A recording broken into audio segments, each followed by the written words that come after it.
সামনে নির্বাচনকে সামনে রেখে তফসিলের পরপরই আমাদের বিএনপির ৩০০ আসনের প্রার্থীর বিরুদ্ধে প্রায় ১,৩০,০০০ ফ্যাক আইডি তৈরি করে সেটা এআইয়ের মাধ্যমে অপপ্রচার করে প্রার্থীদের সামাজিক, আর্থসামাজিক, পারিবারিক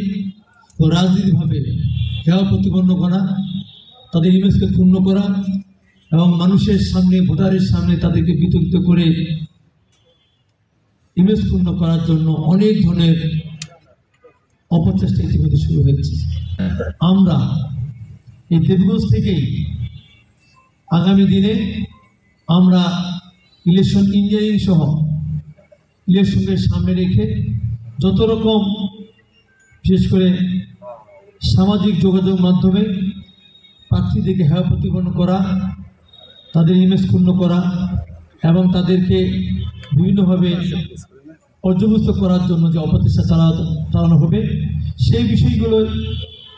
আপনারা তুলে ধরবেন, যার মধ্য দিয়ে আইনগতভাবে আমরা কি সচেতনতা বোধ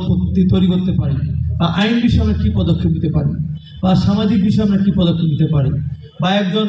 সাংবাদিক হিসেবে আমরা আপনার মতামত সেই ক্ষেত্রে আমরা কী ভূমিকা রাখতে পারি বা ধর্মীয় হিসেবে, এনজিওর প্রতিনিধি হিসাবে বা একজন মেধাবী ছাত্র হিসাবে আমরা কী ধরনের পদক্ষেপ নিতে পারি, এইখানে আপনাদের মূল্যবান মতামত দেব। সেই মতামতের ভিত্তিতে আগামী দিনে আমরা আহ্বান করব এই অন্তর্বর্তীকালীন সরকার যে একটি চ্যালেঞ্জ নিয়েছেন, তারা একটি দীর্ঘদিনের প্রত্যাশিত অবাধ, সুষ্ঠু, নিরপেক্ষ নির্বাচনের আয়োজন করবে। তারা যেন সে অবাধ, সুষ্ঠু, নিরপেক্ষ নির্বাচন করে আমি দেব, যাকে খুশি তাকেই দেব।